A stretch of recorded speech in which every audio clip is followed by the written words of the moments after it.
Happy Fiesta, Ate Christine. Malapit na ang fiesta nyo. Kailan ba? 3, 24. 23, 24. Ano na pa ngayon, Pepa? 19. 19. 20 ata.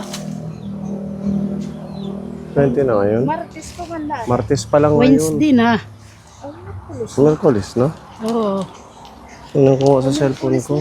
20 na agad yan ah. Oo, Merkulis na 20. Esperasya na. Dire. Kuha na din yung patron. 23, 24. Kala namin ngayon in advance namin. Meron na siya. Tulugoda kanabong buwas at era dispera. Kanabong 21, ano. 22. Oh, meron na kayong ginagawang cottage. Yan na ba yung para sa ano? Bisita? Oo. Aba, listo yung Ate Christine. Di ba? Saan galing yung mga kawayan? Kinuha nila dun sa Iya, dun sa kapatid niya. Kumusta yung puso? Okay na? Ah, okay naman. Malinis na? Oo, malinis naman siya. Hindi naman nawawala ng tubig. Tingnan nga natin, Ate Christine. Tingnan natin yung biik at saka yung puso nila na ginawa natin ng 1 linggo. Dito muna tayo sa puso.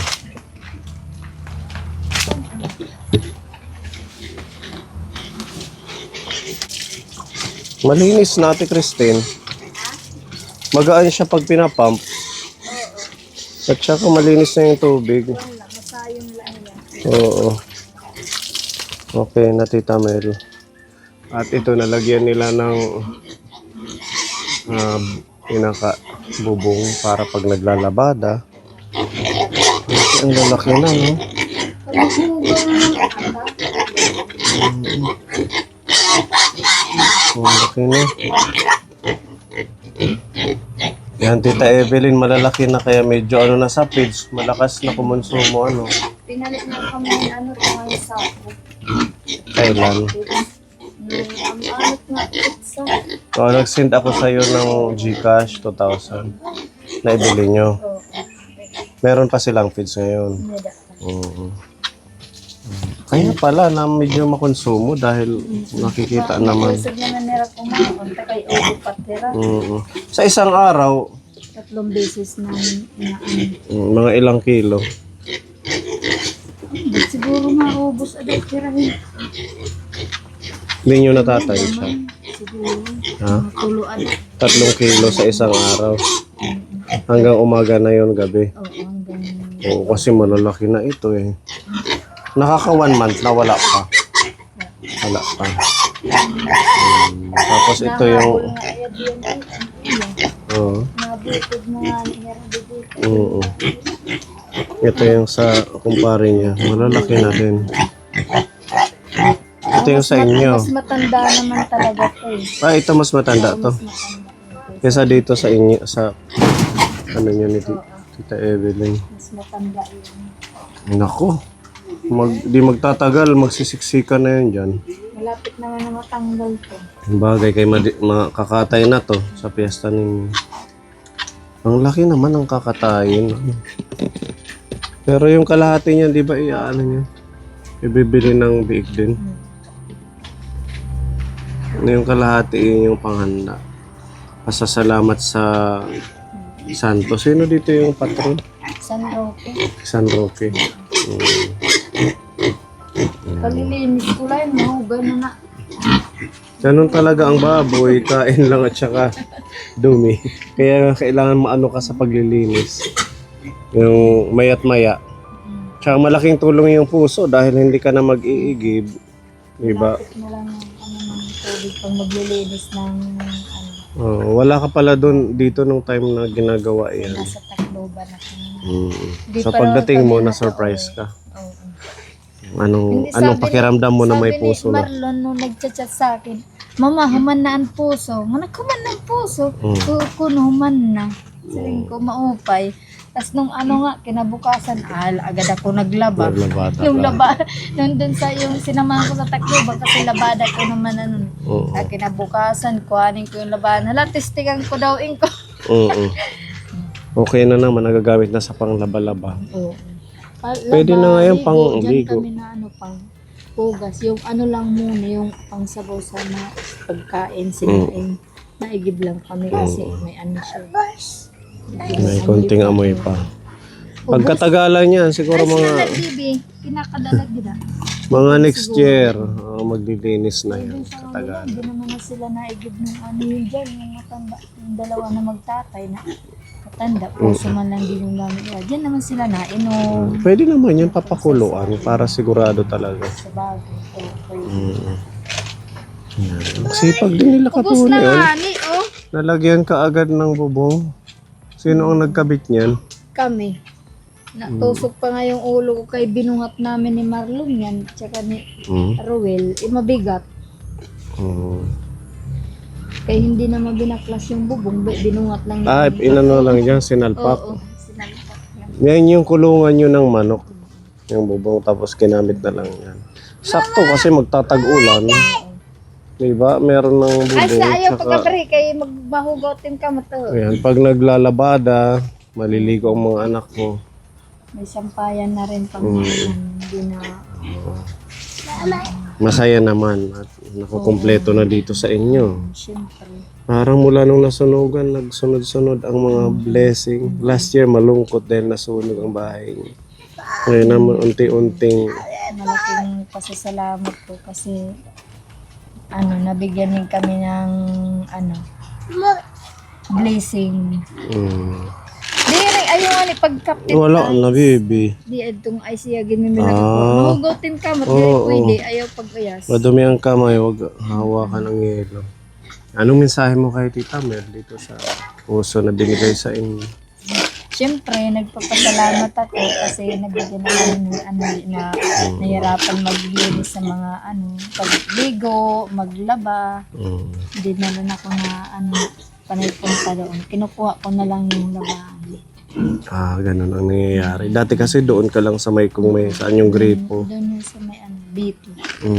Yung dati Ngayon, namin. susundin na lang sa tricycle nyo.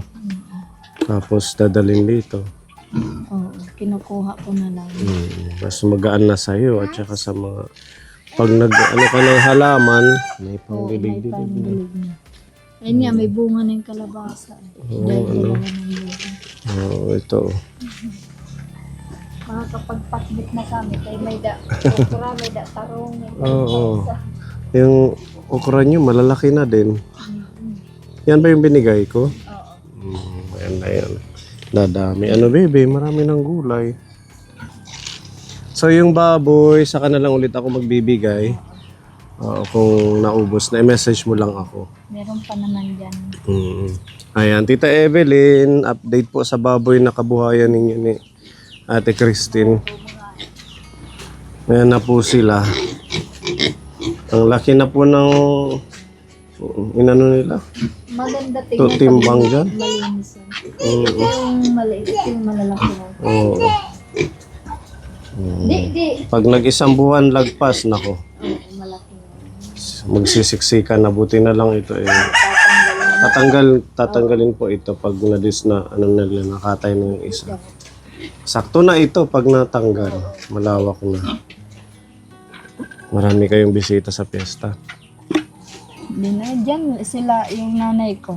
Ayun na, Dyan ako, dyan sa kanaan. pupunta sila. Kami, pwede ba kami Tsaka pumunta? kayo. Kasi, ayan, invited tayo nila Ate Christine. O, dito tayo sa Yan nga yung cottage. ginawa. Sabi ni ni Mm. Real, baka daw kayo pumunta para may Dito tayo tatambay. natatambay. Ay, itong kawayan yung isasahig nyo. Sa sasaligan. Ganda na Ate Ruby. Magkano pa ang pawid? Binili nyo to? Ha? Lang yung pera namin. 1.9 ang 100 peraso. Mahal na, ano? Ba, iniya? 90 na anam nabili kay kulang ng kwarta. Pagpapaudan ko na lahin ko Pupunti na lang naman, di ba? Ito na lang sa gilid. Di nga ni pwede ay pag-uyasit ice kay mahugatin kamot. Mahal na pala ang pawid. 100 pieces, 1.9. So, papatak magkano ang isa? 90. 19 peso. 90. Mahal na. Sa bagay, kamaganda ang pawid kasi malamig. Oo, malamig. Dati yung nasunog na bahay namin. Mm. Mura lang yun. 1 to pa lang ang ano nun. 1 to pala yung bili nyo dati. Ano, At saka mahirap din. Ito ba yung susnod? Asa yung susnod? Yung makapal? Oo, yung makapal yung mahal.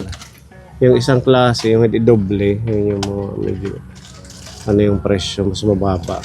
Pero okay ito dahil pag makapal kasi matagal maano yung tulo ng ulan. Yan, meron na silang nipahat. Sahigan na lang to Ate Christine. Tsaka ito na yung lamesa niya. Oh, dito na tayo kakain Ate Ruby. Overtime na naman kami mamaya. Ha? Kagabi nag-overtime kami kay naaapot na nga eh. Kaya siyempre Ika-20 na yan. Oo, 20, 21, 22, tapos 23, waray na. 23, magkakatay na kayo. 24 fiesta. So, 2 araw pa. 21, 22. Ano, yan pa yung preparasyon at saka siyempre mamimili kayong pansit. Ano, kahit hindi maraming handa, hindi naman kailangan marami.